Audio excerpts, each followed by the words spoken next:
This is Sims, and we are back with more Cinderella Phenomenon Evermore, and this is the second time I'm recording this part. Thank God that a package came and they knocked on my door, because I was like 12 minutes in, right? And I'm like, crap, so I stopped it. Go back, wait, let me just check, because I, like, stopped. And then I went to my door, and I'm like, oh, I was still recording, and I'm like, let me just stop, let me go look and see so I know roughly time-wise. Yeah, well, I always use, when I'm recording, I use a screen, like I just have a little area capture. So like if I move the game window or if I click on the guide, it'll pop up here or like whatever. It's capturing anything that's in this square, you know?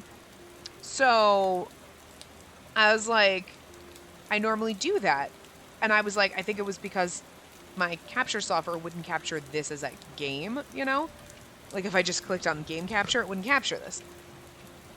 Well, it was on game, and it was like, oh, it is recording. I accidentally clicked record, and I was like, oh, wait, it did it record it? Yeah, it did. Yeah, but it doesn't, like, I'm watching, and I'm, like, clicking through, I'm like, wait, I'm reading, but the words are only half, or there's no words on the screen, and I'm like, so it's capturing the game, but it's not. Like, the game was skipping along fine, like, all the words are going as I'm reading, but when you're watching it, it'll be like, I'm reading this line, but there's nothing there. Like, the words aren't showing up. Or, like, where I was when I went to get my mail, it was, like, only half loaded. But it was the full... I have no fucking idea. I'm like, okay, what the fuck? So, we get to do this over again. Look, if it had been a full hour part, I would have been like, just fucking deal with it, because, like, I don't want to be bothered to redo it. Like, I'm getting behind on so many things. And it's because, like, I just don't have the motivation to record everything right now. I really don't. So, I don't really want to have to do things multiple times, but... Anyway, so, we get to do this again. The moment I step outside, the rain cools my skin. It's coming down so heavily my dress is soaked in mere minutes. Spacey, what are you doing? Fritz stands in the doorway, staring at me owlishly. He looks equal parts confused and amazed. I turn and laugh. What is it, old man? Are you afraid you'll get wet if you follow me out here? I could have actually just taken my voice and I could have just clicked through and, like, recorded clicking the screen as I was doing, but that would take just as long as doing this again, but... Fritz is gaping at me. He looks like a fish out of water, which makes me laugh even harder. I prefer this look to the frown he was wearing earlier. Now, if only I could get him to smile. Of course not. But, Spacey, you're going to get soaked. I think it's a little too late for that, Fritz. I turn and begin to walk away. Fritz chases after me. There's no one out in this rain. I don't have to worry about being approached. I break into a run. I have no idea how far I can get before Fritz closes the distance between us, but I feel that I need to get him away from that house. Inside, he becomes trapped with memories of people who are lost to him. He allows sadness to consume him. Spacey, where are you going? I duck into an opening between the trees. My footsteps don't shatter the quiet reverie of the forest. In fact, the forest feels even more peaceful beneath the steady downpour. It's not long before I hear Fritz behind me. I've only just ducked beneath the branches of a looming tree when I feel his hand on my back. I turn and am shocked when I see the crooked grin on his face. I find myself backing into a tree before I can help it. Fritz draws closer and closer until that grin is mere inches away from my face. Well, well. He's close enough that I can feel his breath on my cheeks. I shudder and I'm not entirely sure if it's because of the rain or Fritz's expression. Looks like you've been caught, Miss Runaway. His smirk is short-lived. It soon fades into a frown so cold it makes my heart sink. What will you do now? How do you plan on escaping? I can see something in Fritz's eyes. Something I've seen before. A challenge. I try throwing myself against him, but Fritz quickly stops my movement by pressing himself closer to me. I gasp, suddenly aware of the warmth of his body. Even beneath the soaked clothes, he radiates a lulling heat. I look up at him with determination, but falter when I notice the emptiness in his eyes.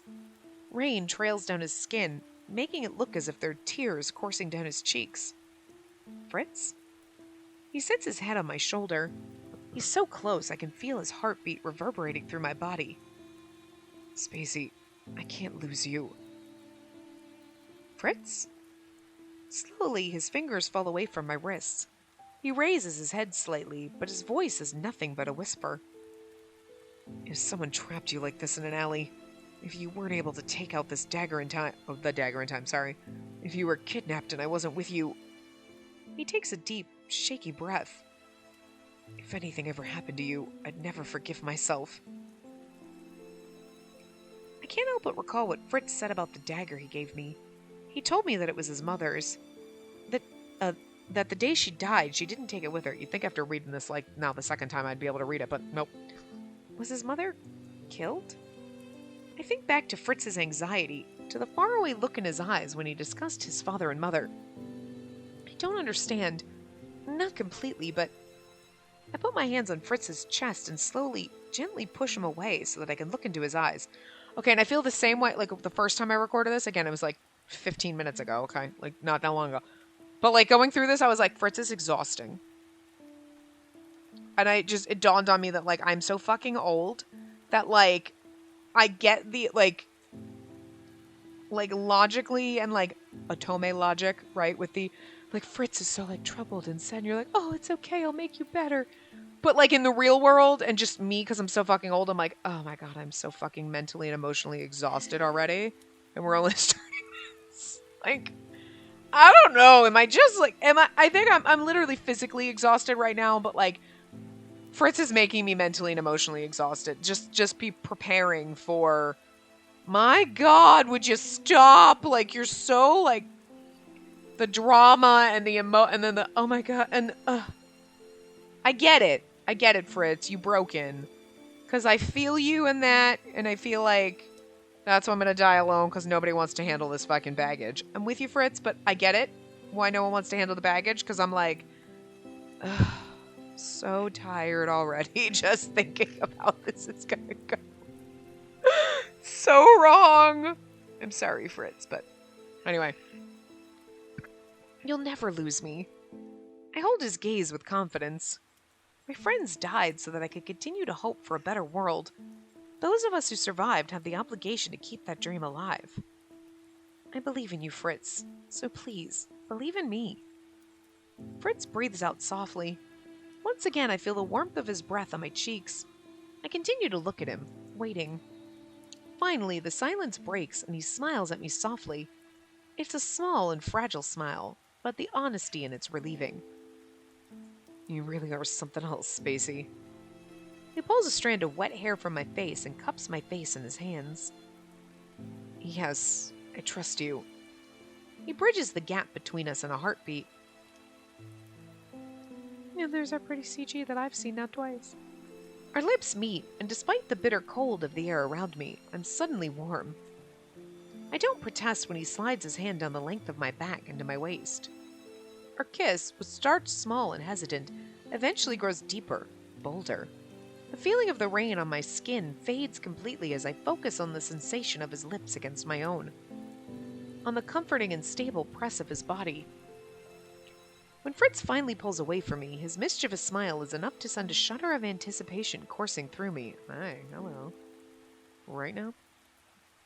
Strange. I could have sworn you weren't a witch anymore. Oh, god damn it, Google, go away. And yet I have the distinct feeling you've put me under a spell. You'd think it'd be nice if we could, like, read this without distractions, but, like, this is what we're here for, right? He twines his fingers through mine with a smile. Have you had enough of this rain? So long as you're feeling better, yes. After that, who wouldn't? Blushing. I nudge him in the shoulder, but he just laughs merrily. Let's return before you catch a cold. The two of us make our way back through the forest and toward his home.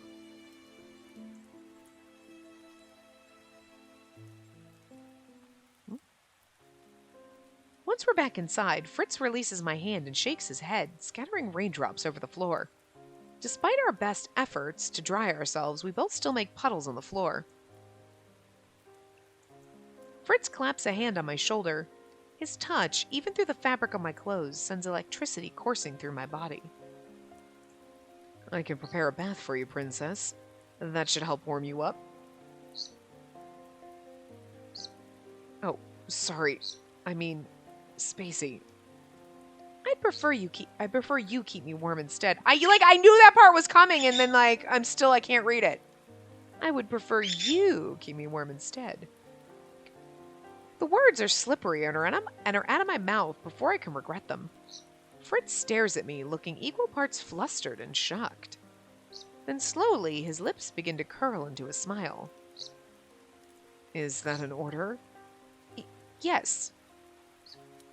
Well then, as you command, Your Highness. He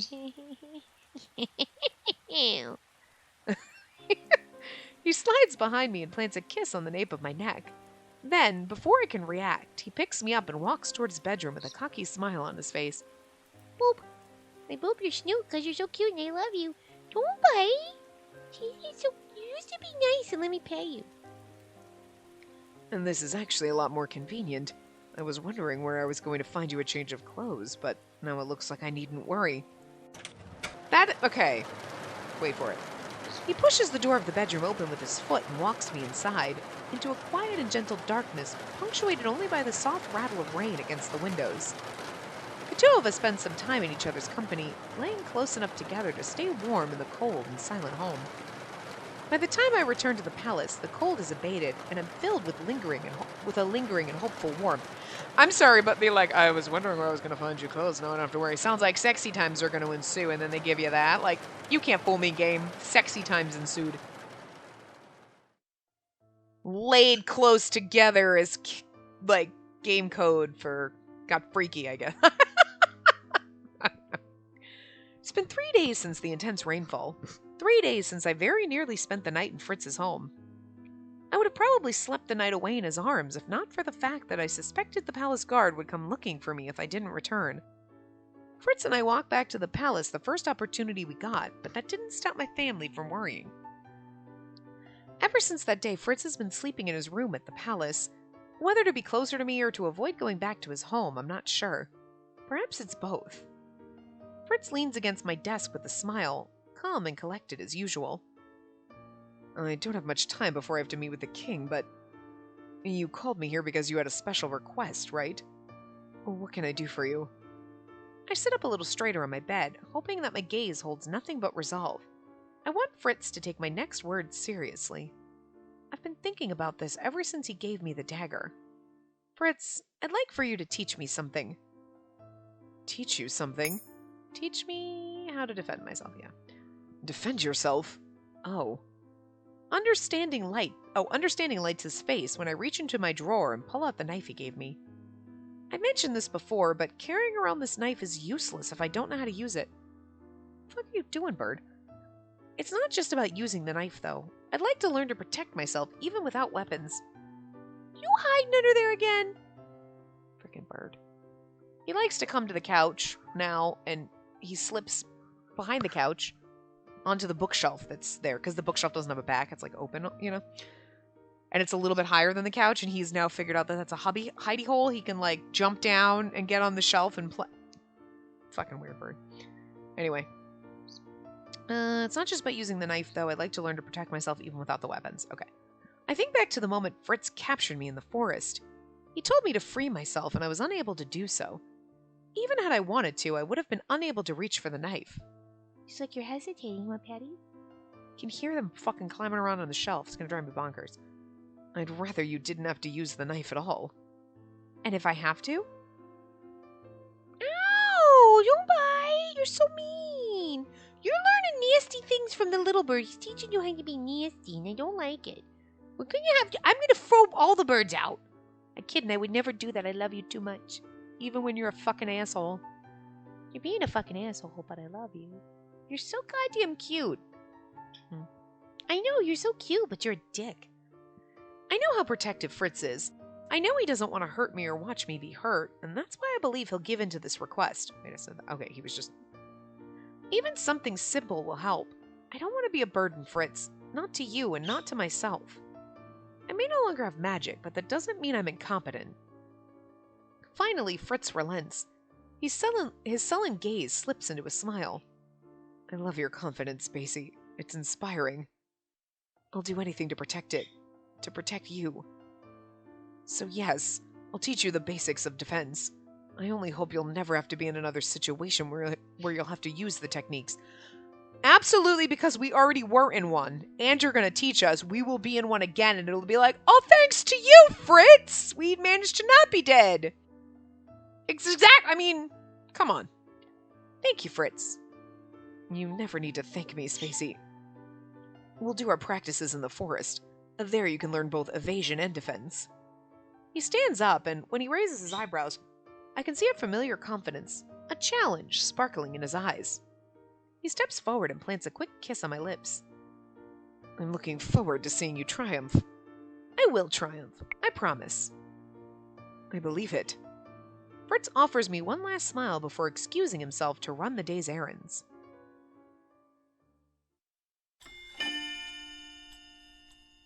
The Shadow of a Memory, Chapter 3.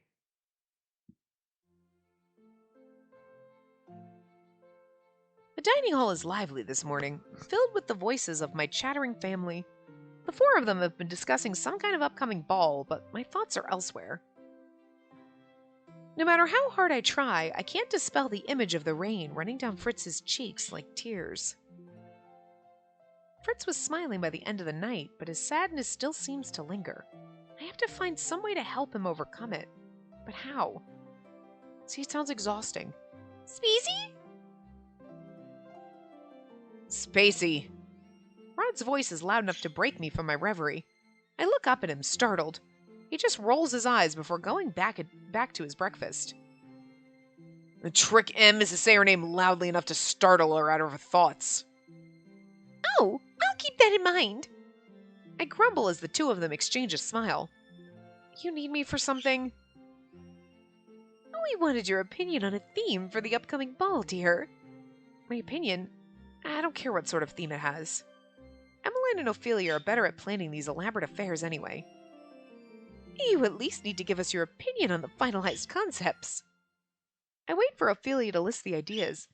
In the end, I consent to a mixed floral theme. Ophelia thinks it would be nice for the summer. It hardly matters. The noblemen and ladies will come regardless because it's a royal ball. Later, when the conversation dwindles and the food is finished, the servants begin to clear breakfast from the table. Father reminds me of a council meeting later in the day before excusing himself. Ophelia is quick to follow, saying she needs to work on plans for the ball. I'm left with Emmeline and Rod. So how's Sir Fitzgerald doing? Fine, I think. You think? He's been extraordinarily busy. I thought his resigning would mean no more obligations, but he still has many loose ends to tie up. I hope he can have breakfast with us again soon. Is something wrong? I was just thinking about the last time he had breakfast with us. Oh! For a few moments, the dining hall is quiet, save for the clatter of plates and utensils as the kitchen staff remove them from the table. Last time Fritz was here, he managed to accidentally impale the table with a fork and knock over a platter of fruit. He also nearly hit a man in the head with a spoon. How? And can I see that on video? Well, it's a fun memory to look back on. How did he manage to throw the spoon backwards at one of the servants? It slipped out of his hand? It's remarkable how Fritz can be so composed one moment and shockingly clumsy the next. I believe he said he was extremely tired that day, but... Emmeline laughs. Sir Fitzgerald is a wonder. He is. Ever since that incident, he's purposely avoided invitations to breakfast. I clear my throat. Well, I have some morning errands to run with Fritz, so I'll excuse myself early. Are you both on my fucking shelf? Emmeline and Rod both look at me quizzically. Errands? Personal errands. Tell Father I'll be back in time for the council meeting, so what, Little Bird thinks he can... Hold on. Are you fuckers both down there? Hold it. You're there? Where's the fatty pig bird? Where's the pig bird? What are you doing over there? You look like... We're not just sitting here on the... I mean, that's fine. You could go over there, but I just wonder what the fuck you're doing. She was being a troublemaker. He's like, I wasn't doing nothing. You're fine. I'm not yelling at you. I'm just wondering where the fuck you are. Also, you poop over the side of my couch, but the nasty little bird poops on my fucking couch, and we don't like that. Okay. Don't teach him to poop on my couch, and he doesn't teach you to be nasty. You guys are jerks. Birds are jerks. Birds are really fucking assholes. They really are. If you want something that's cute, adorable, snuggly, and an asshole, that's a bird. Also loud and obnoxious. You can't tell because they're not being loud and obnoxious now, but my bird is snuggly and adorable, and I love him. But he's the pain in the fucking ass and an asshole. I imagine this is like toddlers, you know, people are like, they're so cute, but also I hate them. Like, I don't hate my birds, but there are days where you test my patience and I am like, why do I love, oh, you're cute. Like, I imagine that's how people feel about their kids. Anyway, the three of us exchange farewells before I head out.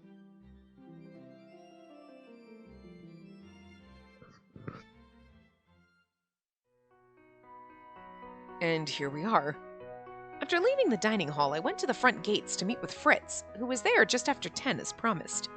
He walked me to the edge of the forest, along with 3 of his most trusted guards.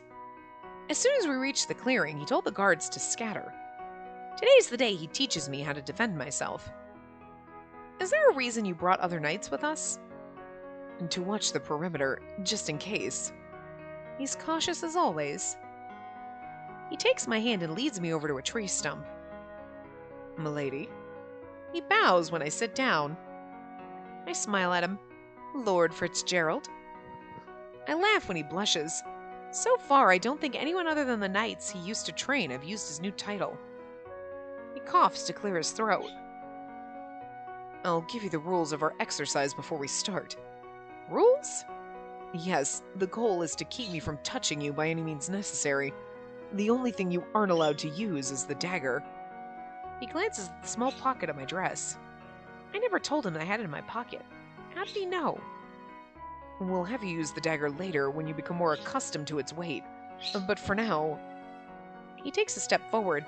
Between one step and the next, his wolfish grin appears on his face. A wolfish grin appears on his face. You're going to hide and run and do whatever it takes to get away from me. Because in this exercise, I'll be hunting you. This is very, like, Varg-esque, right? We're gonna, like, run from it. Like, could you put on a mask again and do this? I'm just like, hunting? The look on his face reminds me of the smirk he was wearing in the forest yesterday. It's a smile that'll always remind me of Varg. Spacey? He looks at me, concerned. Too much? No, I was just thinking about something. I stand from the tree stump with renewed resolve. And see, she's not like... She's like, oh, it's concerning because it reminds me of Varg. And we're all like, it's nice because it reminds us of Varg. Oh, we're supposed to be concerned about it? I'm not concerned about it.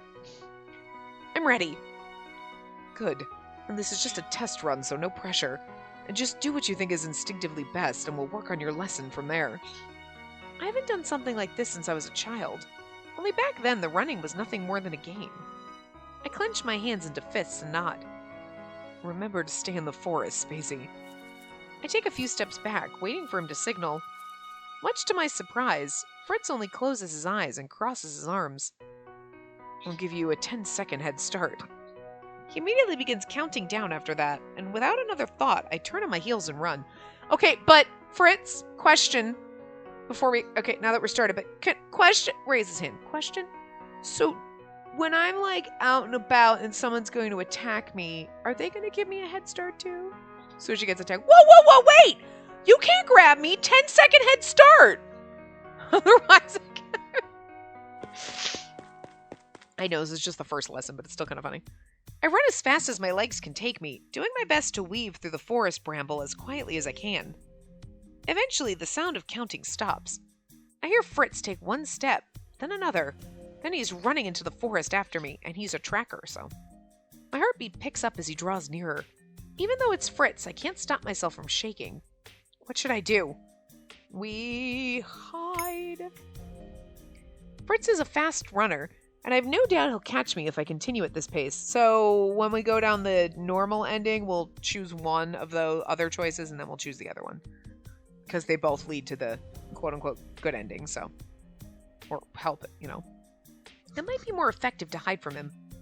I quickly scatter the leaves in front of me and sweep them in the opposite direction with my foot, hoping that Fritz will assume I've gone the other way.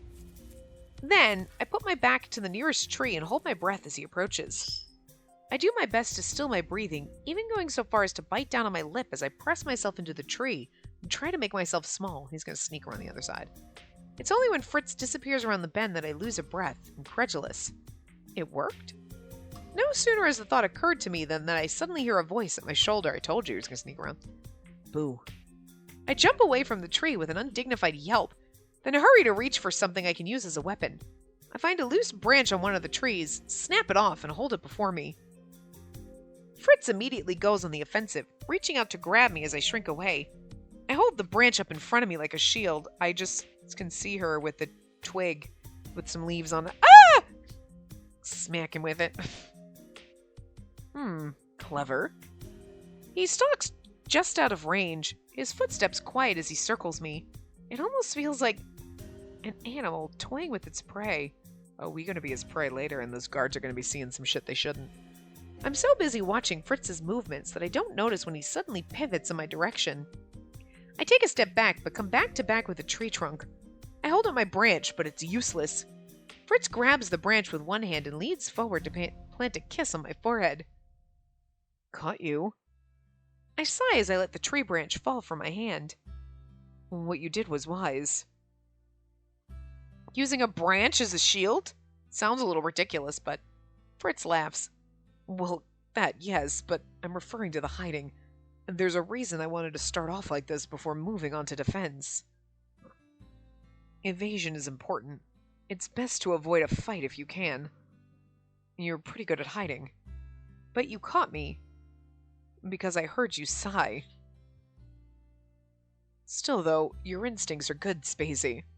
Anyway, and now that the exercise is over, let's move on to defense, shall we? For the next hour, Fritz teaches me defensive stances. He shows me how to react in certain situations, including ones that are similar to my capture in the alleyway. Come to the end of the hour, he's taught me how to break out of someone's grip. The first method involves pulling back on someone's thumb, and the second involves pulling down on their forearm. I'm about to ask him to demonstrate one of the holds when I stop, realizing the time.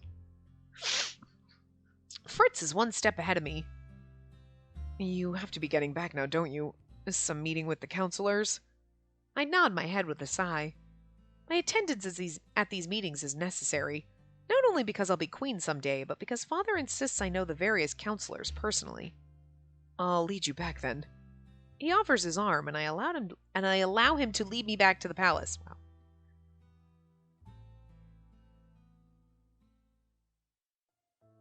The council meeting goes on longer than expected.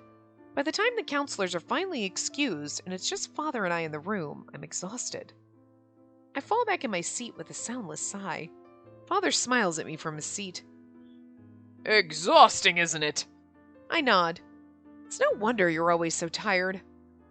The more meetings you attend, the easier it'll become to participate in them. Father eyes the empty thrones in the room with a fond smile on his face. It's at times like this that I'm most grateful for family. I look at him, curious. He simply inclines his head. It was always easier to shoulder your burdens if you have loved ones there to pick you up. Before, I shunned others and refused to let myself be a part of the family. I didn't think I ever needed to depend on anyone. Now I realize that depending on others isn't a weakness, but a strength. I allow myself to lean on my family and on Fritz. I hope Fritz feels comfortable doing the same with me. Spacey? That was Spacey? That was so weird. I look up at my father. How are things going between you and Lord Fitzgerald? They're fine. Why do you ask? Perhaps it's not my place to ask, but have you spoken with him recently about what he plans to do after his retirement paperwork is complete? Fritz hasn't mentioned anything to me, but I don't want Father to worry needlessly about our relationship. He's spoken about it some. Oh, I'm glad. He seems at a loss when I spoke to him the other day. Strange. I wonder why Fritz brought this up to Father and not to me. I have no doubt you'll help him figure something out. I stand abruptly. If I may, Father, do you mind if I excuse myself for a couple of hours? I have another meeting later, and I'd like to enjoy my break while I still can. Of course. Thank you for your hard work, Spacey. Father offers a cordial nod as I leave the throne room. No sooner have I walked out into the corridor than a person steps in front of me, effectively blocking my path. Hiya! Karate chop. Good afternoon, Spacey. I stumble back in surprise. Fritz smiles apologetically. Sorry, I thought I'd wait out here for you. Oh, where were you even hiding? Hiding? I wasn't hiding. I was just standing right outside the door. How did I miss him?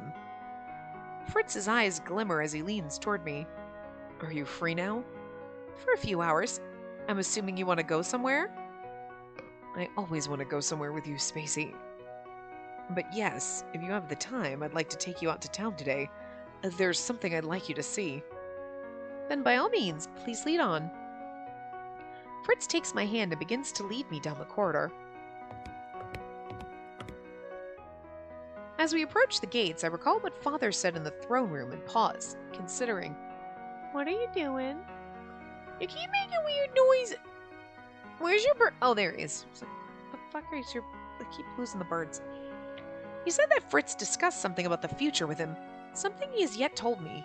He has not yet told me. God, I can't read. Is there a reason he doesn't want to say anything to me? Spacey, is something on your mind? Dismiss his worries. Oh no, I was just thinking about the meeting. There must be a reason Fritz hasn't said anything yet. I should leave it be for now. What was the topic today? Was it another meeting about the rising crime rates? More or less. What was the consensus? Most everyone suggested an increase in security. Many of the counselors suggested having the knights work extended hours. Fritz furrows his eyebrows, looking disgruntled. I vetoed the idea. If we want to make that work, we'll have to increase the number of knights we send out, not the hours we make them work. No offense, but these rich men know nothing about how difficult a knight's job is. I'm no knight, but I know how hard Fritz and Jurian work. They do not. Father agreed with me on the matter. He also insisted that Jurian be there to provide her own expert opinion. Like Father, like... He stops suddenly and shakes his head. Never mind. I'm sure His Majesty was glad to have you there to echo his opinions. Yes, but it took a while to convince the counselors. That's the reason the meeting went on for so long. Well, at least it's over now. That was a loud rumbling in the game. He squeezes my hand and smiles as we head out toward the gates and into town. It's supposed to be the gates opening, I guess, but that was like a sound effect that I don't think I've ever heard before in here. Fritz takes me to the edge of the main plaza, where a large crowd is already gathered. I nod my head politely to the townsfolk who meet my gaze. What's happening here? Fritz smiles. You'll see. It's a surprise. He leads me to the front of the crowd. I direct my attention to the central object of attention, a large stand. Behind it stands a man I recognize. Waltz? Woohoo! Hello, everyone. My name is Waltz, and today I'll be telling you all a story. I had no idea Waltz had a show planned for today. Waltz begins a show with the practiced ease of a longtime performer. Today he has puppets and is sitting behind his stand and using them to act out a scene. Once upon a time, in a land far, far away, there lived a little witch. The little witch had a best friend who happened to be a human girl. The story goes on with Waltz playing both of the characters. It's a short about a witch who does magic for her friends every day. But then, one day, magic disappears and the little witch no longer has any magic with which to impress her friends. For some time, the little witch is ostracized. Wow. She feels alone and sad because she no longer possesses the things she thought made her special. But at the end of the story, the little witch's friends return. And the little witch's friends told her that even if she could no longer use magic, that didn't mean her magic was gone. She still had magic. One of the puppets points at the other. Magic that was in her heart. He smiles. And regardless of the magic that used to exist, we all have magic in our hearts. And that's why, even today, the little witch and her friends can live happily ever after. I'm surprised by the loud applause. The people liked this story? It's hard to believe after hearing what my captors said to me. They made it sound as if witches were being discriminated against. I turned to look at Fritz, who's applauding with everyone else. I thought you needed to see this. You're not the only one trying to pick up the pieces from 2 years ago, Spacey. You're not alone in this. Fritz. The applause dies away as some of the children rush forward to bombard Waltz with questions. Most people didn't know Waltz was a witch until he publicly announced it 2 years ago. He did it hoping it would help ease tensions between the humans and witches. Fritz leans over and grabs my hand. He pulls me away from the crowds into the outskirts of the plaza. Once we're safely outside the area, he turns to me again, one hand on his hip. I was in town earlier when I heard about Sir Waltz's show. I knew that I had to bring you here. Thank you, Fritz. Even now, Fritz still thinks of me first. He's the most dedicated person I know. Eventually, the crowds begin to dissipate. Waltz, who is in the middle of taking down his stall, pauses when he notices Fritz and I. Princess, Sir Fitzgerald. He walks towards us with a bright smile. It's nice to see you again, Waltz. This is supposed to be our one true love. Look, come on, you can pry karma from my cold dead hands, okay? The man dressed like a beautiful woman, and it worked. And he was prettier than us. And then he's a fabulous, glorious prince that's in love with us. Like, karma's my perfect man, okay? Like, he really is my actual favorite. Like, but like, you can't, but then that Waltz side profile sprite is just, still gets to me. Waltz bows. And you two, princess. Were you two here for the show? Fritz brought me here to see it. It was a good show with an interesting topic. I heard about the kidnapping. Rumors spread fast in Ingiel. I'm sorry, princess. You don't need to apologize. Walt shakes his head. You're... Ah! Why are you giving us the side profile in this route? Don't do this! Fritz, get out of here. Waltz! Hi. He's so fucking perfect when he does that, okay? This is the most perfect sprite ever. Like, it's gonna live rent-free in my mind for eternity now, okay? At some point, I might forget about it. You're bearing a guilt you don't deserve. What happened 2 years ago was Lady Parfait's decision, not yours. Given the circumstances, it was the only thing that could be done. Exactly. All of us want to help where and when we can. Bridging the distance between humans and witches is a first step all of us can help with. I may not have my magic anymore, but that doesn't mean I've changed any. No, Waltz is still unflaggingly optimistic. Both Waltz and Fritz are smiling at me. When my eyes catch Fritz's, he takes my hand in his and gives it a gentle squeeze. He turns to look at Waltz. It was a great show, Sir Waltz. I was happy to see it. And I was glad that both of you could be here to see it. You ought to come to town more often. We'll both try our hardest to do that. Waltz flashes us one last smile before returning to his booth and to the children crowded around it. It sounds as if they're asking him to play a game. I turn to Fritz, but here's the thing, like, Waltz would make a good king just because, like, the townspeople, like, love him, and he's, like, totally beloved, and he'd be kind of down to earth, but at the same time, this is almost where Waltz belongs, just being normal, and doing his, like, puppet shows and his little theater things and playing with the kids and just being a normal guy about town that everybody loves. Like, you know what I mean? It's almost like, sure, you'd make a great king because of that, but at the same time, then we're taking you away from, so it's, like, hard. You're like... Also, you just... Look at you. You look like you fit so much better at just being the guy about town that everybody loves. That's there to help people and, like, whatever. You know what I mean? Like...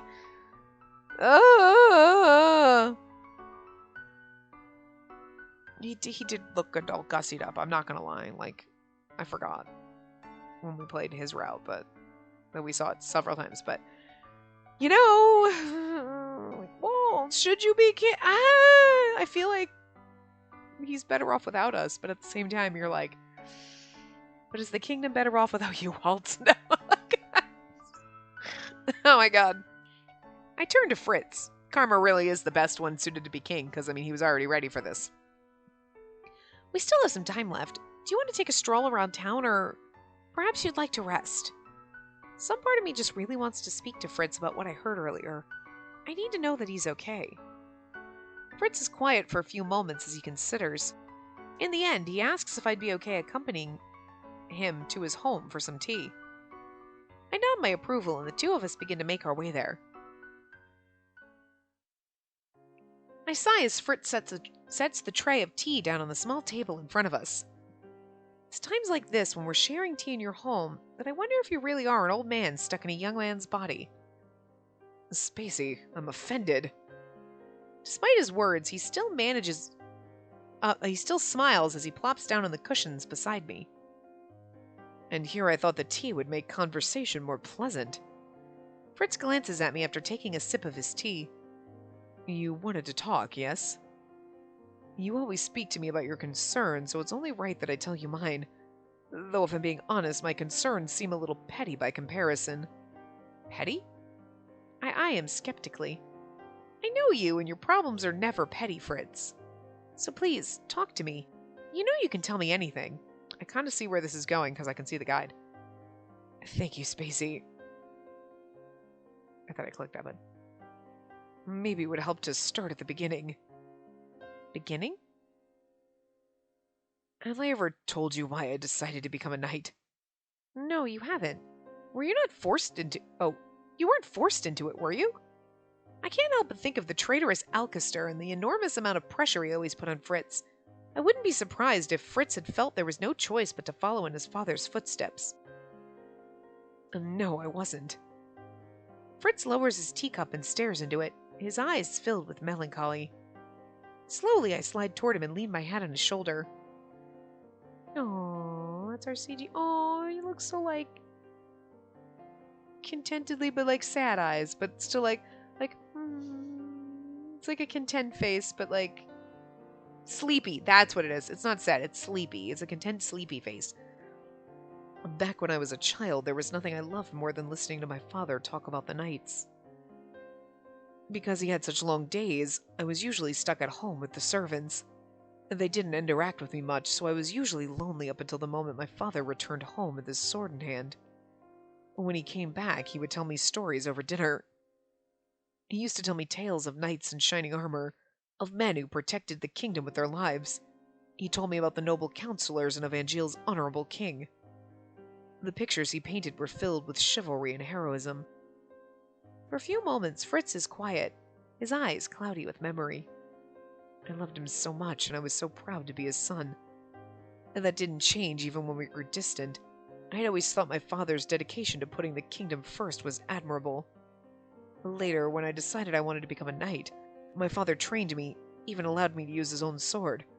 And the day he was made commander, we celebrated with the same tea. He draws away from me with a sigh. Suddenly, he looks stiff. Back then, everyone thought of me as his shadow. And they said I had no individual aspirations, and I may as well have been a copy of my father. I think I proved them right when I followed in my father's footsteps and joined the Knights. But he looks at me and smiles gently. I never let the cynicism get to me. When I learned that I was to become the princess's own personal knight, I didn't mind being compared to my father. All of my priorities shifted to you. I saw the way you closed people off, the way you were compared to your mother, and I... He sighs as he picks up his tea. I understood because my whole life, I too had been compared to my father. But you never lived in your father's shadow. You've always been your own person, Fritz. Maybe. But either way, the fact remains that for all those years, the only thing I believed myself capable of was being your knight. I was happy to focus on my duties because I had nothing outside of them. Fritz's shoulders sag. Wow. And the truth is, Spacey, I'm terrified of what comes next. I'm nothing without my sword and armor. Those people were right. I aspired to be like my father, and even when he was gone, I took up his mantle as commander without complaint. I followed his footsteps exactly, and now Now that I have to give up my responsibilities, I have only you. And this is what I've been wanting for years, but... He sinks even further into the cushions, his gaze forlorn. Now that I'm no longer your personal knight, I have nothing to offer you, Spacey. His voice is small and weak. See, he's so... emotionally draining, Fritz. My God, Fritz, can you just be happy? I get it, I can't be. I love you so much, but I'm not good enough for you. I have no plans for my future, and nothing else that I can be beside your knight. What am I without my title? My whole life I've been trying to live up to others' expectations. First my father's, and then the king's, and now yours. Live up to your own expectations, Fritz. I have a feeling but what are your expectations? Because those are mine. And I've never been good enough. I set my tea down so that I can look into his eyes. Slap! Get the fuck out of that mindset, Fritz! Fritz, that's not true. There's more to you than your past. You have the entire future ahead of you. You can be yourself without anyone ruling over your life. Fritz looks at me. The expression on his face is so gloomy it makes my heart sink. Yes, and that terrifies me. Because who even am I, Spacey? When I don't answer immediately, Fritz leans forward and grabs my hands. Do you know who I really am, Spacey? Do you know what sort of person I am beneath all of these expectations? I'm a selfish fool. Fritz, I've known you for a long time. A longer time than most people.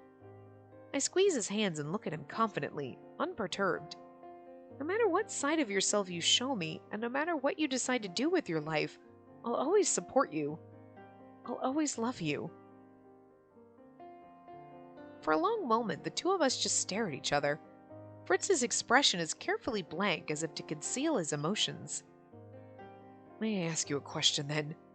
You have to promise me to answer truthfully. I promise. He hesitates, but only for a few seconds. Did you ever love Varg? What? Okay, that's not exactly the question I thought he was going to... Okay, wait, just hold on. Put a pin in it, we'll come back. The minute Fritz mentions the name, the minute Fritz mentions the name, the present falls away from me. I mean, that's right, it pretty was up. Well, he's got black hair instead of white, but it's pretty obvious that... Yeah, okay. Can't make something from nothing. Some part of your precious Fritz became me, princess. There was already something dark and twisted in his soul. The curse just brought it to life, and now here I am. I mean, yes, because I remember this one. I guess his emotions about you are too strong. It's rubbed off on me, and now I'm stuck caring about you too. I'm trying to make it sound slightly different. Stupid. We both know who you'll choose when the time comes. I mean, we could have chosen you, but the game didn't let us, did it? What? Back then, I didn't want Varg to exist. Because if he did, he'd drive away Fritz. The small, dark part of Fritz would overwhelm everything else that he was. That's what scared me most about Varg. Spacey. Okay, so... I saw this in the guide, and then we were talking to Waltz, and when he was like, okay, let's sit down and talk, and I was like, he's gonna ask us if we loved Waltz, which is weird, because, like, I only ever loved you, or I loved him. It's like, what, when we were, like, a kid? We don't remember that, though, so I'm like, that's a weird thing. I did not expect it to be Varg. Should have thought of that. That just completely, like, whooshed over me. And then when he said it just now, I was like, oh, that makes a little more sense, and the right answer is I loved him. Fritz looks at me in surprise. But you always said... I put my finger to his lips. I didn't love Varg for himself, but because he was a part of you. Fritz stares at me, obviously puzzled. I remember when Mithros told me that Varg was slowly taking over your mind. I remember how terrified I was. Do you know why? Fritz says nothing, only looks at me mournfully. He's like, I can't talk, you have your finger on my lips still. Because even though Varg was a part of you, I didn't want him to take over your conscience. When Varg disappeared, I knew he would go back to you. But if you had disappeared, Fritz, Varg would have only ever been a distorted fraction of what you were. He was never meant to exist on his own. But still, Varg was a part of you, and I loved him for that. Fritz's expression crumples as he pulls away from me. Although I do wish we kind of got a little side hustle. We could have gotten like a Varg thing, and we would have been like, oh, look! And in this bad ending, he became Varg, and we still fell in love with him, even though he's not Fritz anymore. And we're just like, I'm in love with you because you're Fritz. I'm just hoping Fritz is in there somewhere, but he's really not. But like, we have a love-hate relationship. It would have just been kind of interesting. Just a short little chapter, just one chapter. Spacey, though I know you're far more complex than just that single facade, I accept that part of you. That's why you asked, isn't it? Fritz smiles at me. It is half-hearted, but still better than his earlier hesitance. Thank you, Spacey. Because I think I want to go back to being Varg. What? He slides off the couch and turns to face me. I apologize for going off on a tangent. I get the impression that the tangent is yet to be adequately explored. Anyway, with that, you know a little bit more about my worries. I didn't plan on saying anything to you until I had come up with a more concrete plan, but... A concrete plan? Yes, a concrete plan for the future. I want to find something else I can be passionate about. Because outside of who and what I've been for the past so many years, I haven't had a lot of time to explore much else about myself. Fritz was always so busy with his duties, he's never prioritized his own hobbies. Come to think of it, what does Fritz do in his spare time? Can we not come up with a plan together? Together? Yes, perhaps you should come up with a list and we can check off items on the list when we're able to do them. I can't help but smile at Fritz's confusion. You can list things you want to do or see, or things that you like. Then, whenever I have the time, I can help you do or see those things. You have more free time on your hands, don't you? If that's the case, then we can both find a new future for you together. In the deepest part of my heart, I can't help but imagine Fritz sitting beside me on a throne. Yet I'm realistic enough to know that this transition wouldn't be easy. It takes two people to make that kind of momentous decision. Besides, Fritz is finally being given the chance to live the way he wants to. I don't want to take that freedom away by forcing him into yet another role. Perhaps if we spend more time together, that sort of future will become a reality one day. What do you think? Fritz smiles at me. After a few moments, he holds out his hand. I put my hand in his and smile when he kisses the back of it. I accept your offer, beautiful Spacey. Thank you. It's my pleasure. Oh, but before any of that, I point at his tea and raise my eyebrows. Finish your tea, Lord Fitzgerald, otherwise it'll get cold. You know just as well as I that it's been cold for a while now. But if Her Royal Highness commands it, then I shall obey. He plops back down on the couch and scoots closer to me, close enough to wrap an arm around my waist. I spend the remainder of my free time at Fritz's side, wondering if there's anything I can do to help him beyond the assistance I've already offered.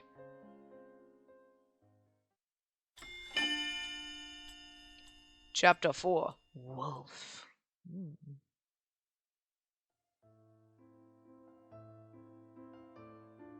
And that's all I have to report on the incident, Your Majesty.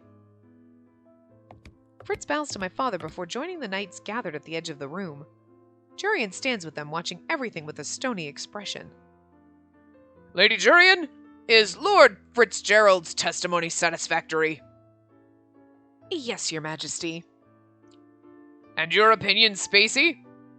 I agree with Jurian, Your Majesty. This morning my father ordered Fritz and the knights that were with me during the kidnapping to provide testimony as to what happened. The kidnappers have been awaiting their sentence in jail for the past few weeks.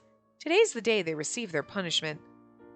I heard from Jurian that the trial has already been suspended multiple times on account of heated discussions between the king and the counselors. The case was of a special interest to them because the criminals were witches. This technicality, along with the king's own busy schedule, has forced us to postpone the trial. Father motions to the guards by the front doors. It's a silent command to bring the criminals inside. The kidnappers are silent as they enter the room and kneel in front of the throne. You know the reason you've been brought here. You've been charged with the crime of kidnapping the crown princess. To this crime, you've both pleaded guilty. I glance between the man and the woman. The defiance I saw on their faces the day they stole me away is gone, replaced with resignation. These people kidnapped and threatened me. They blame me for the divide between witches and humans, and for the loss of magic. Spacey? My father is speaking to me in a low voice. I turn to him, startled. Yes, Your Majesty. A crime was committed against you. As you're set to take my place, I would have you decide their punishment. Off with the heads! I turn back to the kneeling criminals. The woman seems to quiver in her shackles, and the man is looking up at me with eyes that glimmer with unshed tears. 2 years ago, Mother would have punished them with death. She would have insisted that lenience was weakness. Oh, this is why I'm not a queen. But these people don't deserve death. As if reading my thoughts, Father continues on a different tangent. According to the law, your kidnapping would be tried as a first-degree crime because you were unharmed. The typical punishment is 30 years prison time, though you can certainly argue for longer. I shake my head. No, I am unharmed. There's no need to press any further charges. In that case, I will allow you to decide if this sentence is ample. It's funny that the best ending is sentence them to 30 years and only the good is half the sentence. Okay. As you're equal to every citizen in the kingdom, I won't shorten or lengthen your sentence. You'll receive the standard punishment. Okay, and then they twist it that way, like, you're treating them like equals instead of like, well, because, I feel bad for what happened. It's like, no, you gotta act like everybody else. And just because the humans are being assholes to you doesn't mean that you get to be assholes to other people. That's not, like, the right way to keep things going, so. I'm confident in this decision. I could have chosen to lengthen their sentence, but to do so would only garner more hostility.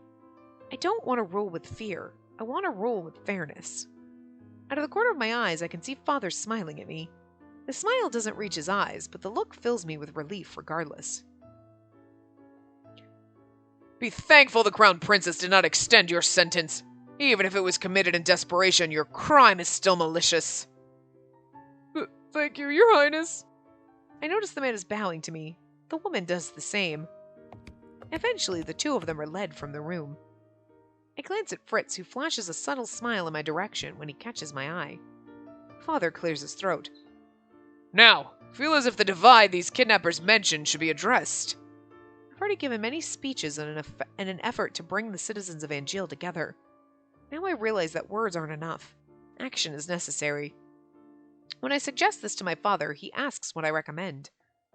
If I'm being honest, I'm not yet sure. Yet I know now that words aren't enough. They'll need to bridge this so-called divide.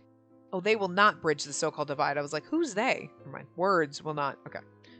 I'd like to gather information first. Then I'll speak about what happened here today, and I press my hand to my forehead and sigh. I'll find some way to resolve this problem. Spacey, remember that this is not your problem alone to solve. Fritz nods in agreement. Even Jurian quirks her lips when I glance in her direction. I know. Jurian and the knights are soon excused from the throne room. I'm about to exit with Fritz when Father calls to us. I have something to discuss with Lord Fitzgerald. Shouldn't take long. Fritz smiles. I'll be waiting for you at the usual place, Spacey. Oh, and he places a hand on my shoulder and squeezes. I'm relieved you didn't shorten their time, Spacey. I look at Fritz in surprise. Why would I have shown them any favor? I had thought maybe you would shorten their sentence because you wanted to curry favor with the witches. I'm glad you didn't. Dun dun dun. Such a bad answer. I thought Fritz was the most soft-hearted person I knew. Yet in light of the recent confessions he's made, I'm beginning to see he's a lot more complex than that. But still, why does he care so much? And if I had? Fritz looks away, a forlorn look in his eyes. We would have gotten a bad ending, despite the fact that that's the good ending? It would have been like what happened with my mother. What? He shakes his head. I'll tell you about it some other time. The short story is that when the criminal who killed her was tried, the verdict was flawed. A flawed verdict. Anyway, I have something to discuss with His Majesty. He steps away and turns his attention back to my father. I glance curiously between my father and Fritz, but neither reveals the topic of their conversation. Is it something else Fritz doesn't want to tell me? I brush my worry away with a nod, then swiftly turn and head out of the dining hall. Out of the dining hall? We're not in the dining hall, but okay, we're in the throne room, but whatever. So, this is the perfect place to stop because we're perfectly at time. So, we'll end here and we'll continue in the next part. So, I will see you guys next time. Remember to give the video a big thumbs up and subscribe to see more.